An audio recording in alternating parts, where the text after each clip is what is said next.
Music, industry talk, stories, equipment, and more. We are Crossfader, and this is off the record. Off the record. Off the record. Hi, welcome back to the podcast again, everyone. I just want to say thank you to all the regular listeners now, because we're episode 5. We're making our way in here. So this episode, we've reached out to Instagram, and we want to start answering some of your questions, and we're going to get stuck straight in. I'm just going to introduce our usual guests here in case you are brand new to the podcast. We've got James Holland to my left.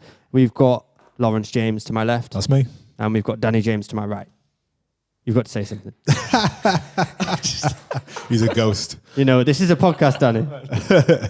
Yeah, I know. Just trying to stop.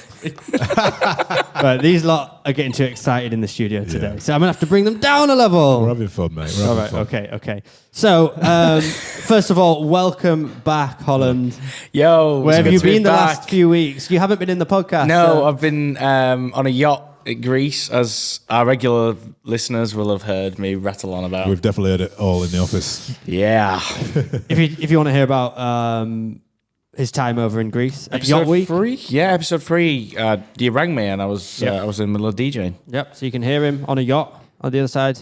Well, in Greece, not the other side of the world to us, but for some people it will be. For some people, yeah. Very hot. Did you have a good time? Yeah, it's got you got a great time, mate. Yep. Thank you. Looking good. Yeah, I'm getting that. Catching me up.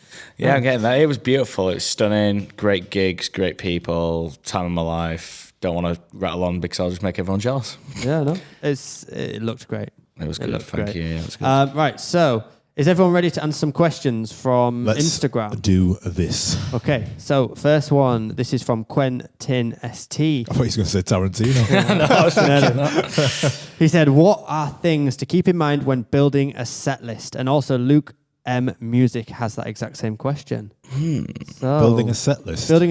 So I'm guessing here what is meant is either building a set list for a particular gig, or even just building a set list to record and upload and mix. I think they're kind of the two things to think about. It's a bit more specific than maybe a 5-hour night.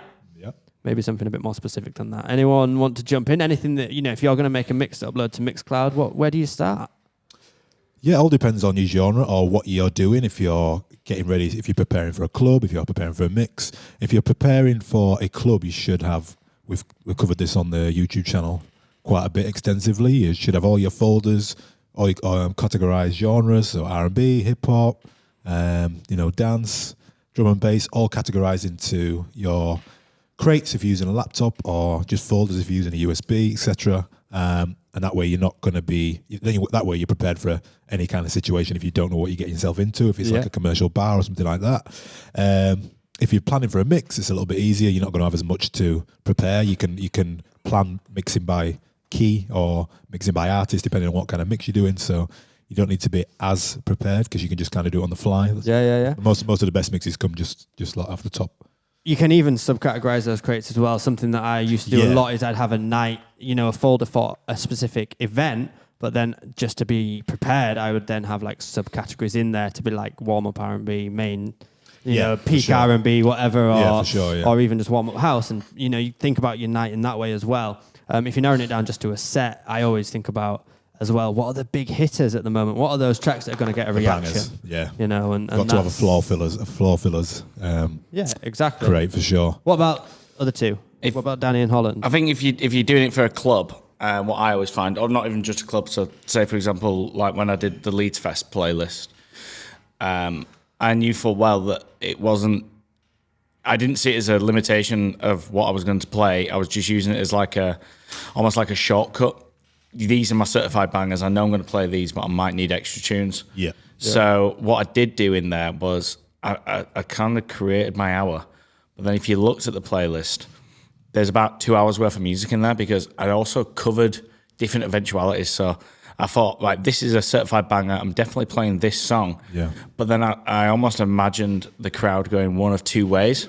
So I put both options, both routes in there to cover myself. And then, I didn't stick to that playlist religiously, but I used it as like Gives you like a guideline. Yeah, like a memory jog, kind of like a rough map of kind of where I wanted to be. But I also made sure that I covered more than just that hour. I had, this crowd's not reacting very well to the bassier stuff. So I also threw in some kind of lighter tunes in there just in case and just to cover all the bases. And that kind of stuff will come like with experience, like reading a crowd. So you'll have like your guidelines there, but reading a crowd will come a bit more with experience, but you can still always be prepared, even if it's like one of your first gigs. You can all still have everything in preparation ready to go, no matter where you need to take it, really. Yeah, 100%. Danny, anything you want to add to, when you're preparing for your Saturday night gig, how do you start preparing for that Saturday set list? nights? It's different when you're at a residency. You get used to what you play and stuff, but at the same time, it's good to have like those songs that you can always jump back to. Yeah.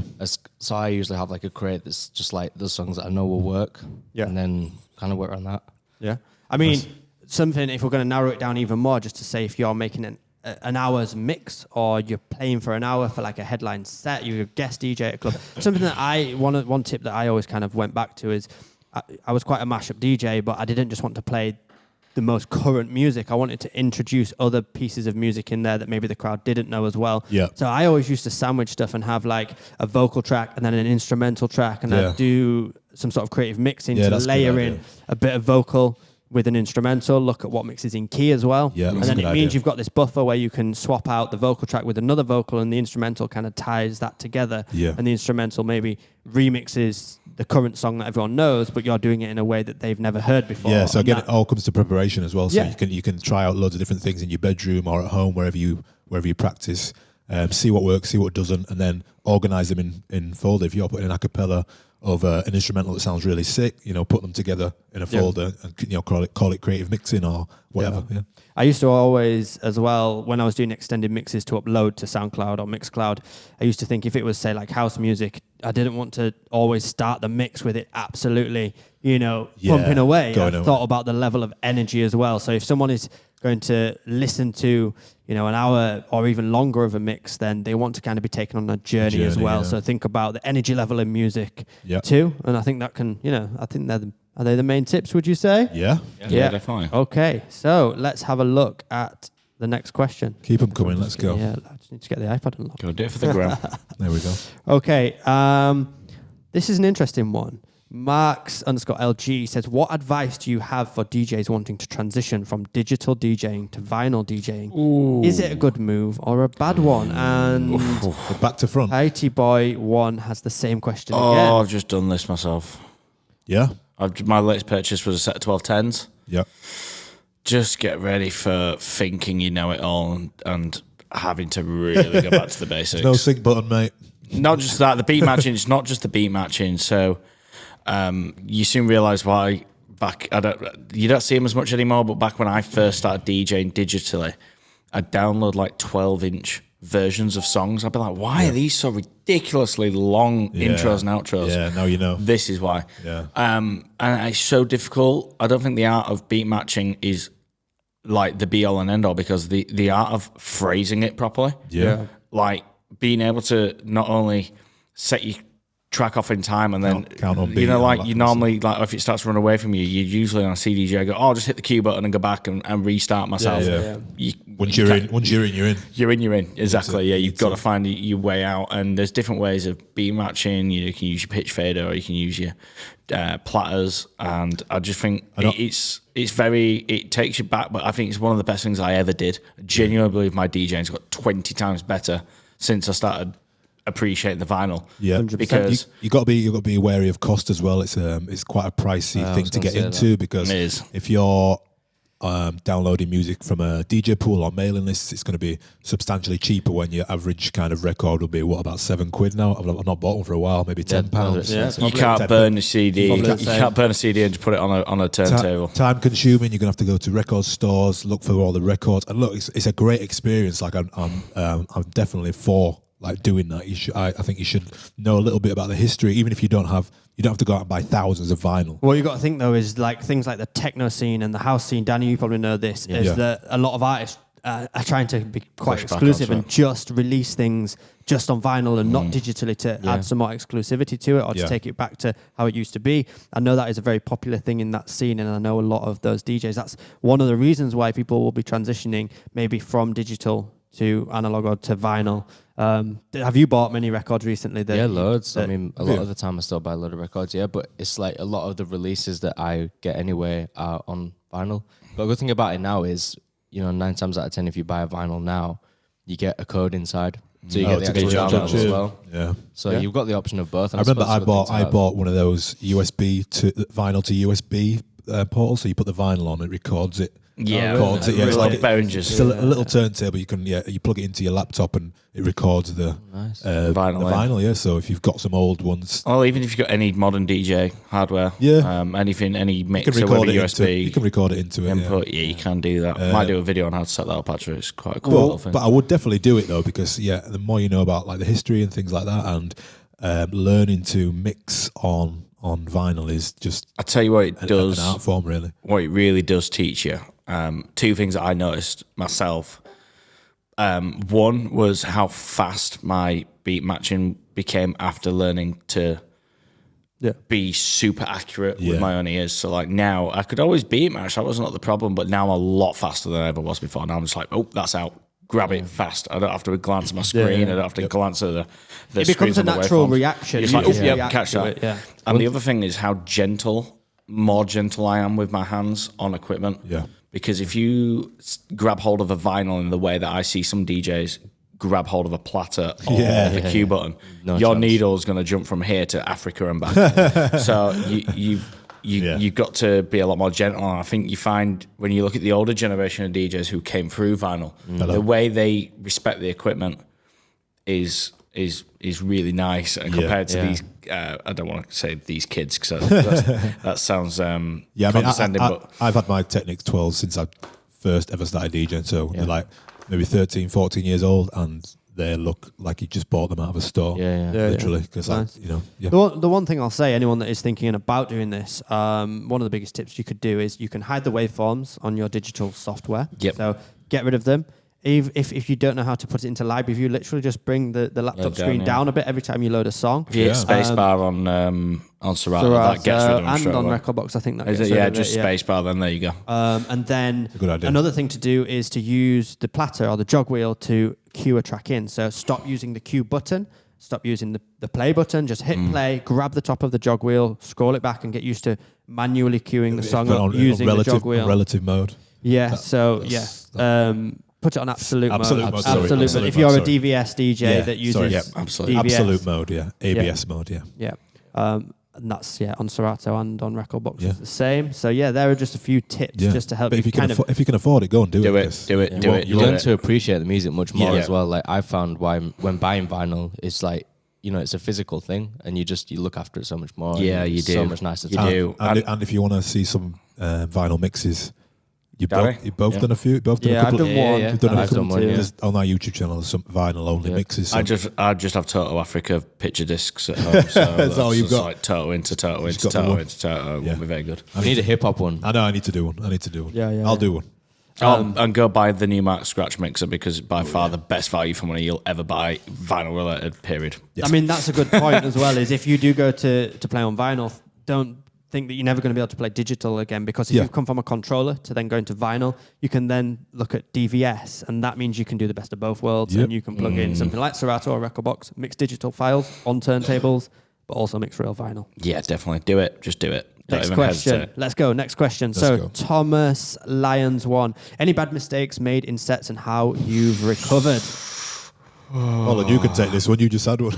Yeah, I did. The Leeds Fest video, 14 minutes and 7 seconds. Oh, wow. You've watched it that many times? Every time I close my eyes, I keep hearing the Britney Spears tune that Danny carefully edited into that. Just before you talk any further, if anyone doesn't know what we're talking about, go check out our YouTube channel, where Holland's playing to over 5,000 people or something ridiculous at Leeds Festival. Anyway, carry on. But he messed up, but you know what? It just cracked on. Yeah, I mean, I was quite lucky in my cock up. The reason why it happened, apart from me being too cocky, was I assigned the HID number. HID is a way of connecting CDJs to the laptop. I assigned it to the wrong number on the deck, and I couldn't be bothered. Annoyingly with HID, if you assign it wrong, you have to turn the deck off, back on, and then restart the whole procedure. I was in the middle of a festival. It was 4 a.m. Yeah. My fourth day of playing. I was like, I'll live. Yeah. Sure enough, the deck on my right hand side's now my furthest left channel on the mixer. But I'll be fine. I'll be fine. No. But I wasn't fine. I took my eye off the ball for a second, and what I was doing was I was using the Q and the play button, so I was like slapping them, where you hit the Q and the play in one motion. Yeah, the same time, you mean? Kind of like you got did it, and it's like almost instead of hitting the hot Q, it's a similar effect, but it looks a bit. It stutters a bit more because you've got a slight pause. It's a nice little trick, but I was doing that, as you'll see in the video, and I'm like and I mix it in, and everything goes perfectly. And for some reason, I don't know why, I decided to go for one more stab at it, and annoyingly, I grabbed the track that I was meant to be mixing in. So I had 3 decks going at once, and the deck that was meant to be going in, I was meant to leave alone. The deck, the acapella and the song coming out was what I wanted to do again, but because the decks were all out of sync on which fader, I just grabbed the wrong one, restart it. But thankfully, because I did that restarting motion, it wasn't just hitting Q and walking away. And Didn't go off. It didn't go off, and it was perfectly in time. Yeah. So it was like I knew it was wrong. Yeah. I think everyone else around me Did the song go back to the start or something? Yeah, kind of just jump back a bit. Yeah, you just had that basic drum beat going again. Yeah, and it was like, but it was still in time, so the crowd didn't really notice as much. Yeah. The people around me, to be fair, didn't really notice as much. You can see in the video, a lot of people don't even batter an eyelid. But I knew, and it's like people just started freaking out when you were jumping around. I was like getting angry at myself, and so I mean, I've done that before. But listen, nobody. Like, it's about nobody got hurt or anything like that. Yeah. I think nothing happens. Like honestly, like you just it is like every DJ's worst nightmare, especially when you're starting out. Like especially that music going off. You've got to think like as soon as the end of the world. Yeah, as soon as you can get it back up and going again, like nobody cares. Like there is them kind of ironic boos or something. If the music goes off, you'll get them. Oh, where's the like music? Someone dropping a glass in a pub. Yeah, a little bit. Yeah. So, but listen, like, just get the music, sort it out. Don't panic. Fix the problem and get going. And get going. Yeah. Nobody really cares. I've got a cool story about one of the times where it was the way to deal with it correctly when it all goes really bad. So we had 2 Serato DJs. One was I was using club kit, so I was plugged into the mixer, and the other DJ was meant to be using my Rainbox, which I plugged in a USB cable for. So I mixed onto a USB track on a CDJ just to give him more room to set up, to kind of get out of the way and go, there we go, I'm done. Yeah. So I unplugged my laptop. He then goes to plug in, and he's greeted with, just in the heat of the moment, I'd not removed the USB cable from the mixer out. Yeah. So he had a cable from the Rainbox to his laptop, which he'd plugged in. Yeah. And then he picked up, thinking it was like the HID cable or something. He picked up the USB cable from the mixer, plugged it in. 2 sound cards into one laptop, so I didn't know what to do. It just all went off. Poof, off. And it was like, everyone was just staring, big waves. It was a really busy night. And he dealt with it so well. So well. What he did, without a moment's hesitation, just picked up the microphone. Yeah, grabbed the microphone. Picked up the microphone and went, way! He was like, yeah, don't watch that. Oh, my DJ, Holland's going to be back on in a second. We're going to sort this out. And the crowd just went straight for it, and he started doing some chants. Yeah. Chants. Started doing some chants, got some chants going. So the entire crowd was like doing the... I can't remember. You can do the roof is on fire. He did the Seven Nation Army. Oh yeah, I think it was dun. Jamie Corbyn, politician in England. He was going, oh, Jeremy Corbyn. Everyone started singing it. I got my laptop back on because mine wasn't the one with the issue. I just grabbed the cable, plugged it in, dragged up Seven Nation Army and played it back in underneath them chanting. Yeah. Room went off again. Room just went boof. And we looked at each other, shook each other's hand and went, thank God for that. Yeah. So I mean, that's just taken. It's created a memorable moment. Yeah. In a set, it's actually taken the crowd to another level that they weren't at before. So that mistake turned into a really positive. Yeah, but because no one panicked, and that is like Lawrence was saying, it's a key. You just don't panic. Just usually, a lot of, they're not really mistakes, but a lot of times things like that will happen is during changeovers between DJs. When people are rushing. wires suddenly get knocked, and if you're using laptops, it comes unplugged, and that comes down to that. But have you had any experiences where you've just messed a mix up? And Yeah. you Clanged start a mix, yeah. kicking yourself, and I think that's another thing for the listener. How do you come back from that? Because it can knock your confidence, especially as a new DJ that's not played that long in front of crowds. Don't worry about it, really. When a plane's taking off down the runway, right, they hit this thing called like V1, and it's a point of no return. It's a point of, we've gone so fast, we have to take off, we can't stop. Right? And I think when you're clanging a mix, it's almost the same thing. You've got to get to a point where you think, You're in. This has been clanging that long. I'm in. I'm either pulling the tune back out and restarting my mixing procedure, or that tune's going in. Just get rid and of one. at that point, do a spin back, just throw an effect on it, go out. do something and get it out. The worst thing I see with DJs who are up and coming, when they clang a mix, they panic and they leave it in and they're trying to save it, and the entire time it sounds like a train track. When you get to that point and you're like, I really need this song in now, Get rid of it. Get rid of the other one. Don't be afraid. The crowd won't judge you for doing a spin back. It's better to clang a mix for a shorter amount of time than clang a mix for a good minute and a half, desperately trying to save it. Yeah, if you're good on a microphone, drop the mix, get on the microphone, say, somebody make some noise. Ollie, ollie, ollie, all the and if you've ones. got your tracks prepared, you could have a hot cue on the breakdown, and you drop one, kill one fader, hit the hot cue of a breakdown, everyone's singing along. They didn't even know that you were clanging. Yeah, don't keep it there. Don't sit there listening to it clang, because there's nothing worse, and it will kill you inside. Yeah, knowing.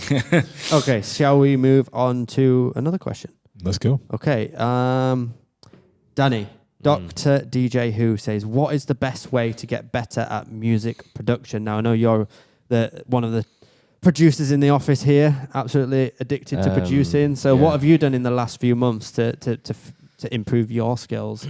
I know we're not a production school. We teach DJ skills, but we're still here to help. Well, there's not one thing to get better, but I mean, I still find myself most nights sat in front of Ableton like, I don't even know why I'm trying at this, because I can't produce. Like, 'cause when you can't think of something, you're like, he can, by the way. He's very good.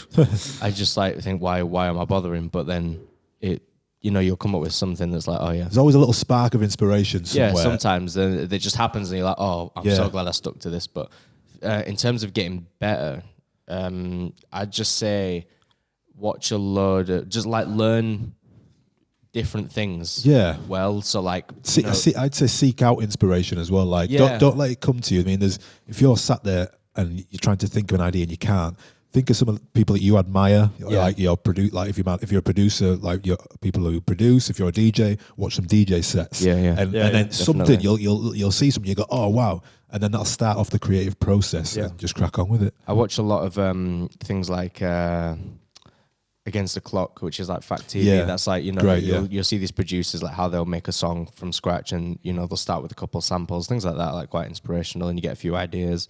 In terms of getting better, when I say like be good at learning different things, is like don't get too caught up on things like, I need to make this mix sound amazing or this master sound amazing. Like learn to like get the vibe of the track first and get better at that. Like get good at making sounds and stuff and fitting them together. And this leads on quite good to, cause I've just done that. We've just done that recording. The videos aren't out yet, but I've just remixed a couple of songs to put into DJ sets.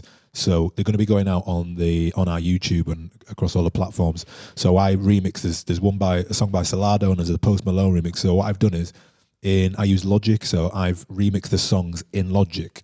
Then I've essentially put the parts into Serato, queued the points up, and made like a live remix of it. Yeah. So that's one way performing the remix live, so performing the remix out loud. So gives you some originality, and it's a way to get your production into DJ. That is a good way to combine it. And to be honest, we'll stick with the production thing just for one more minute. But I just want to shout out someone else. Let me just find a question on Instagram here, because somebody said, where are we at?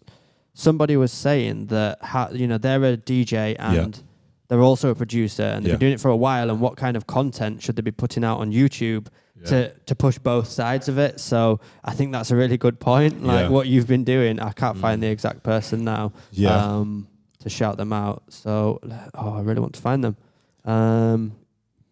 But yeah, you can incorporate your productions into your DJ, no problem. I mean, even if it's just if you're performing like a mashup every time you're out, so you're putting a vocal over an a cappella, throw it into a production software, make the mashup a bit more tight and a bit more clean, and then if you don't have the time to do it live, you can make your own little edits that way. You can make your own. You can make your own intros. If there's a song that's just got a drop on it, make your own just a beat with an 8-bar intro, 16-bar intro, and an outro, an a cappella intro, etc. Yeah, I used to do that a lot. Yeah. When I was producing, I used to challenge myself to remix a song. So you've got some structure there, you've got some parts, so you don't have to think of everything.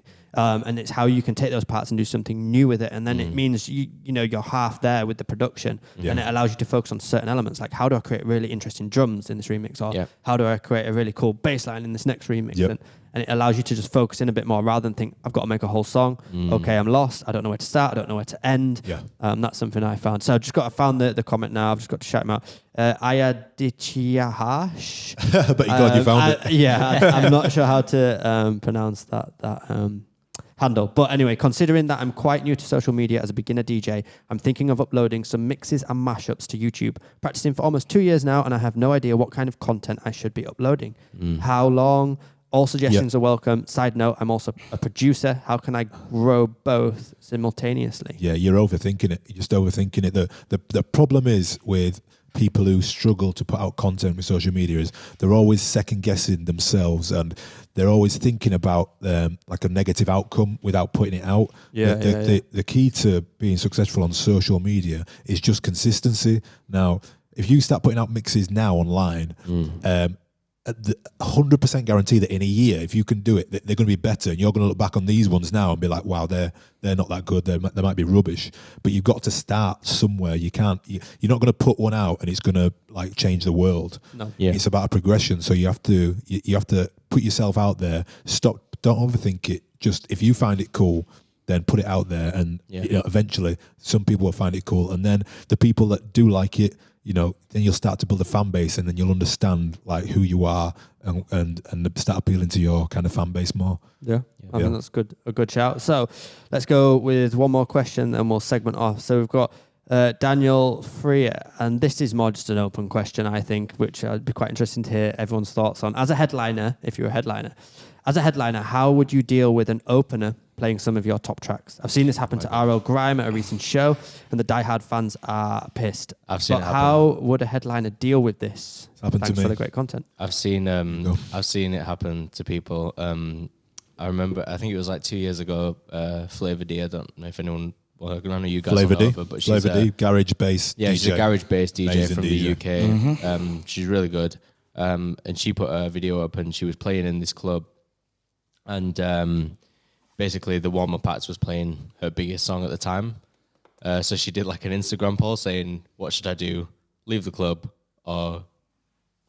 I can't remember what the other one was. Yeah. So shall I leave? Did this on Instagram? Yeah, she put it on Instagram. She was like, "Shall I leave?" Jesus. Or I can't remember what the other option was, but it was quite funny, so people could vote. But yeah, and then I've seen Hot Sense 82 put a tweet about it as well. He's like, what do you do when when you've been booked to play at this massive festival and then you warm up acts playing all your songs? Oh my gosh! It happened to me. I did a couple of gigs out in Malia, and a lot of my kind of bootlegs quite popular on the islands, like the bassline stuff. And I actually knew the warm-up DJ before, but literally as I was going on, I set up, and about 10 minutes before, he played like two of them. Well, he played one of them, and then I heard the other one coming in, and I had to kind of stop him there. And it was knock the fader back down. Look, it was quite an up and coming guy, so I didn't want to like jump down his throat and like knock his confidence. I just politely said, "Look, you can't be playing this. I'm about to go on and do that kind of thing." So it's your track, because he didn't, because he's just trying to impress me by having my songs, maybe or something like that. Maybe, but I just said, "Look, you got to warm up. You're not the attraction. You've got to." That is your job to warm up. Warm up the crowd and not kind of overpower the headline act. So that should just be like rule one. Don't do it. I think if you are that headliner, there's no point you losing your rag about it. If it's happened, it's happened. You don't want to cause a scene to the point where other promoters maybe don't want to book you, but that's quite a fun one, reaching out to Instagram and I think kind of the way to look at it is if you're the headliner, people are there to see you. Like if they hear your song twice, they're not going to be annoyed about it. Like no, everything's building not the up. end of the Everything's world. building up to that point. I can appreciate though if you're rocking up to loads of your guest sets, It's got to be annoying, and it happens regularly. Then I think a lot of DJs start putting things out publicly. And hopefully scaring off warm-up DJs from doing it. I mean, it's a good lesson to learn. If you are a warm-up DJ for a bigger act, just do not do it. Like, don't play their songs. You can show off, but show off in other ways. Just show off in more creative ways. Just show off by doing your job properly. Just show off. Warm up. Right. Story time. Right. Has anyone thought of a story? Holland, have you got a story? Is it DJ related? I've got the funny ways of avoiding people coming in your DJ booth. Let's go. So there's various times. There's a lot of ways to do this. Anyone that knows me will probably know that I really, really, really, really, really, really, really don't like people in my DJ booth. I've had drinks spilled on my equipment. Yeah. I've had people fall into the decks and turn the music off. Sorry about that. Yep. I've had a lot of things go on. So unless you're a very, very trusted friend, you ain't coming anywhere near me or my equipment when I'm working. That's none of us. Simple as that. None of us. And I was working in a nightclub with a close friend of mine. We're going back to back, and this DJ box was essentially higher than the rest of the room. And it was covered in mirrors all the way around. Now, the left-hand side mirror door, it was a door, but because it was mirrored, it didn't look like a door. There's a latch on the inside. So you can only lock it when you're in. You couldn't lock it from the outside. So you could go out and then lock it behind you. So at the end of the night, at the beginning of the night, it's open. So we're locked into this glass, this mirrored DJ booth. And this girl who knows us very well, she wants to go up to the DJ booth. And I was like, no, this isn't happening. We're not letting drunk girls up here. It's not happening. Not tonight. We're a bit busy. Me and you've got very different ideas on DJing. Yes. I take it your missus doesn't watch this podcast. No, she doesn't watch. So she was like, how do I get up there? How do I get up there? And without even thinking, we just went, there's an elevator downstairs because we're on the second floor of this nightclub. So you're above where she is? No. We're slightly above anyway. Yeah. We're slightly above. She's in the same room, but we're on the second floor of a 3-story nightclub. Right, okay. So we said, there's an elevator downstairs. And she went, give up, there's no elevator there. And we're like, there is. There's an elevator here. And she's like, no, there isn't. And I looked at my mate and kind of just gave him this smile. I went, yeah, there is. Watch, look, we'll press the down button now. And I press an imaginary button that she can't see, and at the exact same time, it was so perfect. We both did the bending knees thing. Oh, nice. Down, and then dropped down. And then he looked at me, and I looked at him and went, just give it a minute. She won't believe us. So just stay down here for a minute.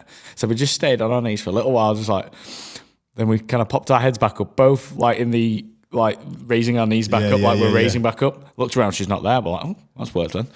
So we think she's just like, gone, idiots, and walked off. No. One of the security guys comes over to us, and goes, why is there a girl downstairs kicking off, demanding to know where the elevator door is? Oh, my God. Love that. That is so good. And apparently you've told her there's an elevator. Can you tell us where this elevator is? Because she's kicking off big, and we're like, yeah. Just It's amazing what drunk people believe. I've convinced people that I don't know who Beyonce is when people have requested a Beyonce song.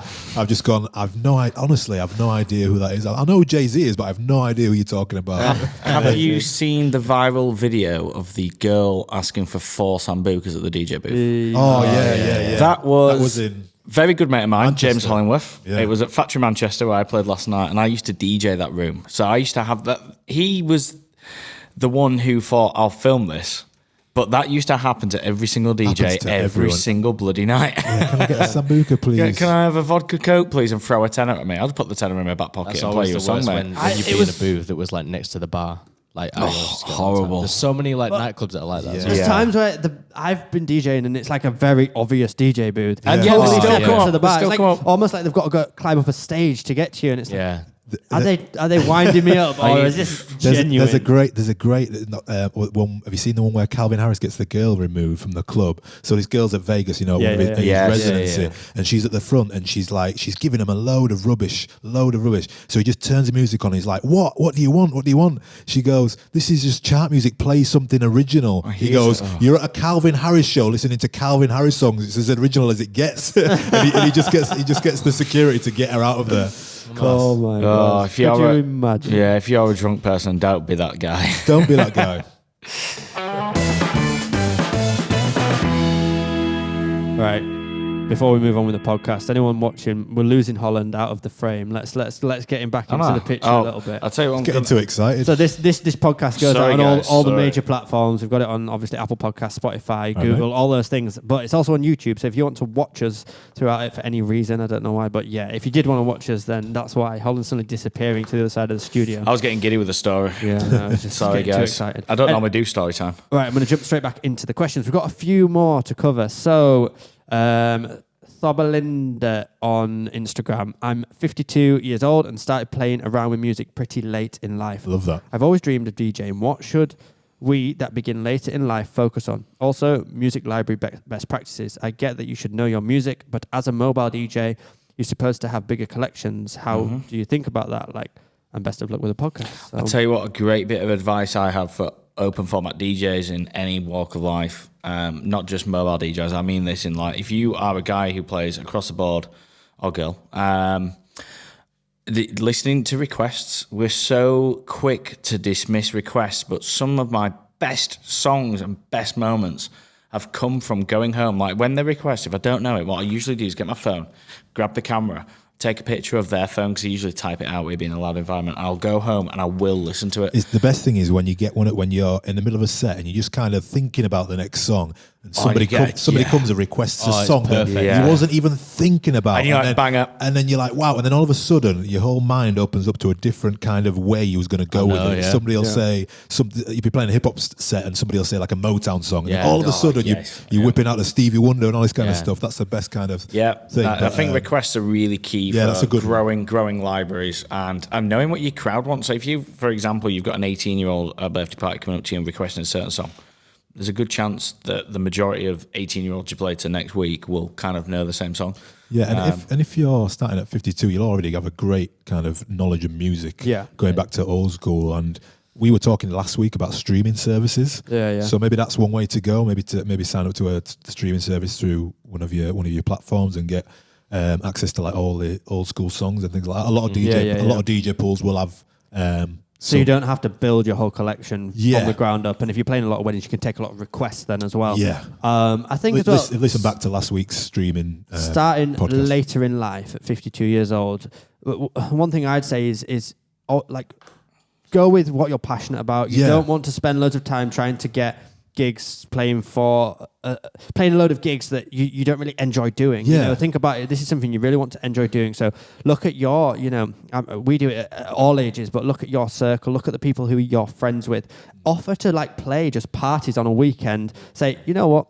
Do you fancy getting together? I'm going to play some music for us. I know what we all love to listen to, and let's just have our own little party. Let's throw our own little party. And when I used to teach people one-to-one in the studio, I had quite a lot of people come that were nearly twice my age, anywhere from 40 to, I think the eldest was about 65. Yeah. And that's what a lot of them did. The kids have left home now, and they used to have friends around. They used to have little parties in the house, and they just enjoyed playing on their controller to their friends. Yeah. And then what happened is, they started to end up playing weddings for their friends' or the friends' kids and things like that, and that just naturally grew. But yeah, just don't try and really focus on. I don't know. Don't try and focus on becoming a big time DJ. It's got to be about enjoyment. It's got to be about enjoyment. Do it for you and no one else. No pressure. No pressure. Just plug in. Don't think about it and play the music you want to play. A good way of just to throw a little side note on this. A good way I've found recently of expanding my knowledge on certain genres where I'm not too comfortable or something I don't know too much is to find a really popular song of that genre. Go to Spotify, play it, and then when it's playing, go to a thing called Song Radio.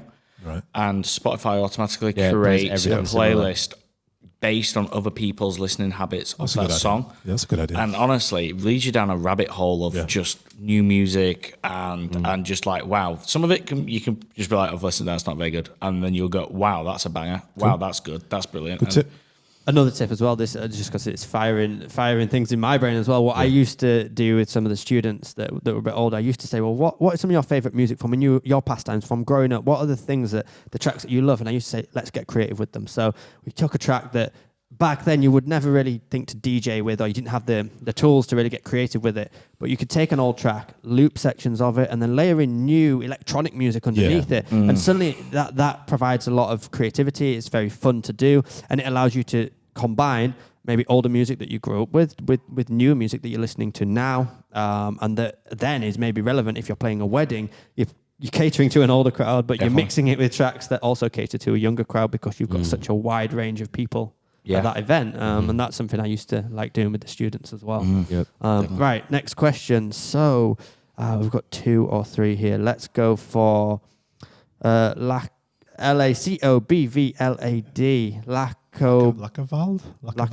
Lacavlad. Is it okay as a beginner DJ to get inspiration from another DJ? Absolutely. Yes. You should be doing that anyway. Should be second nature. Yeah. I was just saying earlier about sparking inspiration. Don't wait for it to come to you because you've been waiting forever. Go and just we in the office sit and watch DJ sets all through the day. Yeah. We all put out content on our own channel and we all watch each other's mixes. And then try and outdo each other because it's a bit more like a healthy competition. Or take inspiration from what, like Lawrence, for example, last year or something did I saw over Tor by Mackie G. Yeah, it's one of my favorite things to do in my sets now. But Lawrence was the guy who showed me it. And went, "Oh, check this out!" And I was like, yeah, "I'm taking that." Yeah, take pieces of sets. Don't think of it as stealing. Don't copy somebody's set. Yeah, don't copy the entire set, but you can take bits. Take bits from all of the people. But yeah, go and listen to your mates. It's a good way to practice as well. If you see someone doing some skills that you like, try and replicate it. Don't just take it and then treat it as your own and then start using it in every set. I think that comes back to similar to the artist situation as well, like with a headliner slot. Like obviously, if you've seen, a DJ that you're on for do a load of transitions and it's part of their routine, don't go and do that. But if you're playing it another night, it makes total sense. Never do the same transitions, but what you can do is you can take the techniques of that transition that they've done. Maybe the acapella could be an R&B 80 BPM-ish, and drum and bass is only a little bit faster at 86. And you don't have to put the same 2 tracks together, but what you can do is use that inspiration and go, okay, what other R&B acapellas are really popular and what other drum and bass tracks are really popular? And then you're making it your own. You've taken the inspiration, but you've made it your own. Yep. That's another thing you do. Not many things are created without inspiration. There's an idea is usually come from another idea. Just ask Ed Sheeran and look at all the things that he's having to go through at the moment. There you go. Right then. Right. One more question by DJ.QS. The struggles of DJs dealing with kids and family life while being a touring/bar DJ. Time for both? ? So I think this is probably down to me. I think me and Danny can go get a coffee on this one. Myself and Lawrence, we are both dads. Proud fathers. Yep. How many kids? DJ dads. 2 kids. 2 kids. I've got 1 kid. I've got a kid that is turning 2 in a month. Yeah. How old are you? 12 and 4. Put you on the spot. But I mean, it's as easy or as hard as you want it to be. Like communication, timing, planning has got to be key, but don't use it as an excuse to not do what you're passionate about. Yeah. Don't sit on the sofa saying, "Oh, I can't be a DJ because I have kids." Like it's just not. How many biggest artists in the world have multiple kids? It's just job. Everyone eventually has kids and they go to work just like any other thing. Obviously the time is different. A lot of people are used to going to work, during the day and when the kids are at nursery or whatever, or at school, and it is hard because you've got to find this really fine line, this really fine balance. And I think one of the things you could do is, well, obviously you've got to keep in communication with your partner. You've got to be a team. It's not just about you and the kids. It's about you and your partner working together.